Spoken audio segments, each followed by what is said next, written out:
Primeiro, Portugal, tá? Quem está acompanhando ali o grupo Telegram viu que eu já coloquei algumas coisas a esse respeito. Tem alguma coisa acontecendo em Portugal, né? A gente estava esquecendo dos nossos irmãos portugueses. Mas o que está acontecendo? Bom, lá no grupo eu já tinha comentado que outro dia alguém, acho que foi o Valdinei, colocou uma fala de um general português, general já da reserva, basicamente uma fala pró-russa, visivelmente alguém, né, da indústria de desinformação russa. Né? Eu falei que é melancia portuguesa, né? Não é só no Brasil que tem melancia. Esse general português. Mas eu já chamava atenção, olha, Portugal tem coisas aí importantes da gente, as quais a gente deve ter atenção. Portugal tem, um governo de um partido socialista, e esse partido socialista é um partido que é oriundo de uma das esquerdas mais linha dura da Europa, justamente naquele período revolucionário, pré-revolucionário dos anos 60, 70. O Partido Comunista Português era, na Europa, o partido mais alinhado a Moscou, né, o partido que fazia o que Moscou mandava, e quando é feita a Revolução dos Cravos em Portugal, em 1975, derrubam o regime salazarista, assume o poder, no fundo, uma coligação de esquerda, uma coligação militares, comunistas e comunistas, né, e socialistas, né, social-democratas no sentido antigo, também extremamente próximos ao comunismo, como Mário Soares, que foi a principal figura durante muito tempo. Aquele Portugal, ali da metade dos anos 70, quase que passou realmente para o bloco soviético. No momento que esse bloco estava vivo.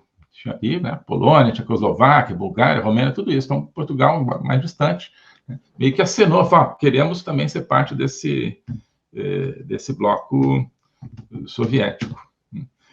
O que teria um certo impacto estratégico, sobretudo por causa das bases portuguesas nos Açores, que são utilizados pela OTAN, pelos Estados Unidos há muito tempo. Portugal é um parceiro importante da OTAN, em grande parte por causa dessas bases ali no meio do Atlântico Norte, né, uma posição estratégica da maior importância. Então, se naquele momento Portugal, digamos, passasse as bases dos Açores para a União Soviética, teria um certo problema. Além, enfim, de talvez incentivar outros países a irem na mesma linha e tal. Tudo bem, um país pequeno, mas teria um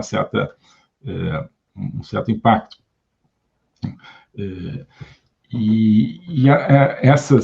Essa linha do Partido Socialista atual, Portugal, é ligada àquelas pessoas, né, daquele tempo, né, com uma coloração né, mais desbotada, assim, mais disfarçada, mas, no fundo, como tudo, sim, são, no globalismo, digamos, são oriundos daquele projeto comunista dos anos 70. Então, você tem esse próprio primeiro-ministro que renunciou hoje, e duas figuras importantes na política mundial, que foram Durão Barroso, foi presidente da Comissão Europeia, e o Antônio Guterres, atualmente secretário-geral da ONU.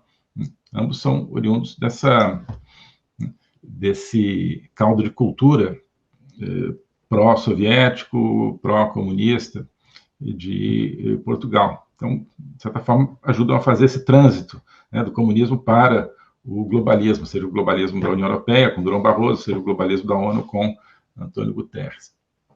Tá? Tem lá, Portugal é uma casa, assim, né, interessante para o globalismo e para o comunismo. Isso é um aspecto. Então, estava comentando isso. E ontem eu vi a notícia do seguinte, PCC brasileiro presente em Portugal. Né? Uma notícia de que está descoberto que tem pelo menos 1.000 agentes do PCC brasileiro atuando em Portugal. Né? Não estão ali fazendo turismo, não estão visitando, né, as praias portuguesas, né? Não. Estão fazendo o que o PCC faz, né, provavelmente atuando, né, obviamente, no link com com a Europa no tráfico de drogas e outros elementos do crime organizado. Então, já temos aí mais um elemento estranho. Hoje, portanto, a notícia de que o primeiro-ministro socialista de Portugal, o Sampaio, né? Sempre me esqueço o nome dele. Me lembrei aí. Né? Não é Sampaio. Não é o nome dele, eu sei. Vamos, antes que vocês me lembrem aqui, né? Antes que vocês me lembrem aqui, vamos ver quem se lembra primeiro do nome do primeiro-ministro. Só me vem à cabeça o nome do ex-chanceler que eu conheci, que foi o Antônio Santos Silva. Augusto Santos Silva é o chanceler, mas o primeiro-ministro é o... Vamos lá. Ai, meu Deus. Primeiro-ministro, está aqui ele, mas só não tem o nome. Antônio Costa, não tem nada de Sampaio. Já teve um Sampaio que foi primeiro-ministro. Antônio Costa. Antônio Costa renunciou. Por que ele renunciou? Porque a água chegou nele. Né? Uma investigação de corrupção chegou a ele, ao grupo dele. Vários dos seus colaboradores imediatos foram presos, devem estar prestando suas delações a essa hora. Inclusive seu chefe de gabinete, que deve ter algumas informações, e acho que isso não é por acaso. A polícia portuguesa, acho que é um pouco mais independente, digamos, do seu governo do que atualmente, e infelizmente, a nossa Polícia Federal, então acho que vão investigar mesmo. E antes de que chegasse mais alto, o Antônio Costa, exato, o Antônio Costa renunciou. Corrupção, aonde? O que teria acontecido? Portugal tem as maiores reservas de lítio da Europa, ali no norte de Portugal. Lítio é cada vez mais chamado ouro branco. O lítio é o metal mais importante para a confecção das baterias dos carros eletrônicos, né? Está todo mundo nessa loucura que é transformar toda a frota de veículos em carro eletrônico, não, carro elétrico, né? Que é muito menos eficiente e, no fim das contas, muito mais danoso ao meio ambiente do que o carro a gasolina. Mas essa é a linha do mundo, né? A Europa planeja, em 2030, já não ter mais carros com motor gasolina. Então, o lítio em todo o mundo é extremamente procurado, é o ouro branco. Existem grandes reservas no Triângulo do Lítio, chamado assim, que é entre Argentina, Bolívia e Chile. Quem está ali muito presente já é a China. Quem controla já quase metade do lítio do mundo é a China. Quem controla mais da metade, parece que 60% das indústrias de processamento de lítio e confecção de baterias para carros é a China. Né? A China tem uma centralidade imensa nesse cenário das energias alternativas. Né? Então, é um dos aspectos pelos quais a dinâmica do clima, a histeria do clima, transferem poder econômico para a China. Um dos aspectos é o seguinte, que a China pode continuar aumentando suas emissões de CO2, portanto, seu uso de combustíveis fósseis, até justamente 2030, enquanto que o Ocidente já se obrigou a uma política energética suicida de abandonar essas energias muito mais baratas por energias alternativas, mais ou menos nesse horizonte temporal. Então, a China produz coisas muito mais baratas cada vez mais do que o Ocidente. A indústria alemã, por exemplo, está acabando, ainda mais agora que não tem o gás russo também, porque ficaram dependendo do gás russo. A indústria americana também, Biden artificialmente está encarecendo a indústria americana ao fechar a produção de petróleo, proibir a produção de petróleo em vários lugares. O certo é que o Ocidente está dando gigantescos tiros no pé econômicos no sistema de energia e a China, em contrapartida, continua usando energia barata. E, ao mesmo tempo, a China se coloca como o grande produtor de material para as energias alternativas, é disparado o maior produtor de painéis solares, é disparado, portanto, o maior produtor de baterias de lítio e assim por diante. Então, e a China então, quer controlar as reservas mundiais de lítio, já controla em parte na América do Sul, tem outros lugares. E tem ali em Portugal. Não tentei pesquisar isso, não vi se a China está diretamente aí, mas se tem lítio, tem a China interessada. O que aconteceu? Existe toda uma discussão se essa exploração no norte de Portugal deve ser autorizada. A exploração de lítio é uma coisa feia, né? As pessoas da terra lá não querem. Monte Alegre, nessa região ali do norte de Portugal, quem traz os montes, uma região linda, aquelas montanhas, aquelas colinas com casinha e tal, os caras não querem aquela terra toda escalavrada, toda ferida pela exploração de lítio. Então, dependia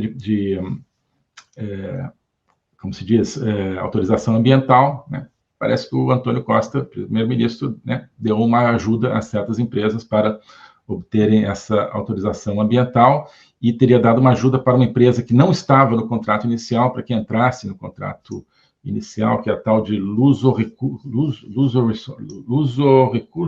algo assim, acho que é Luso Recursos, né, pelo que eu estava lendo. Já deve ter mais material do que isso.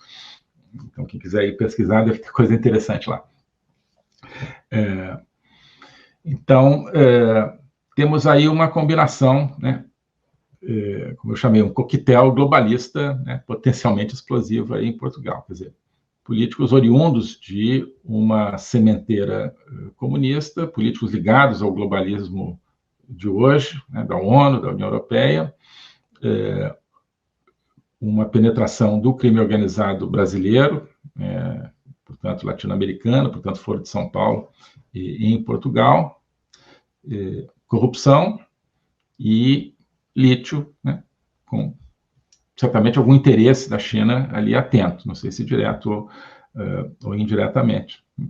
Então, vamos ficar de olho nisso aí, né? O globalismo existe, é uma coisa concreta. Ele é composto pelo Great Reset, do Fórum Econômico Mundial, pelo projeto hegemônico da China, pelo programa de manipulação e conquista da América do Sul pelo Foro de São Paulo e outros elementos. E esses elementos, eles atuam uns em benefício dos outros, sempre, principalmente através do controle da linguagem, porque o controle da linguagem é o controle do nosso pensamento. Então nós estamos tendo o nosso pensamento reprogramado, e essa reprogramação vai contra a nossa liberdade, vai contra a essência do ser humano. Isso é o globalismo. Com base nesse estudo, nessa experiência, é que eu criei o curso de Logopolítica.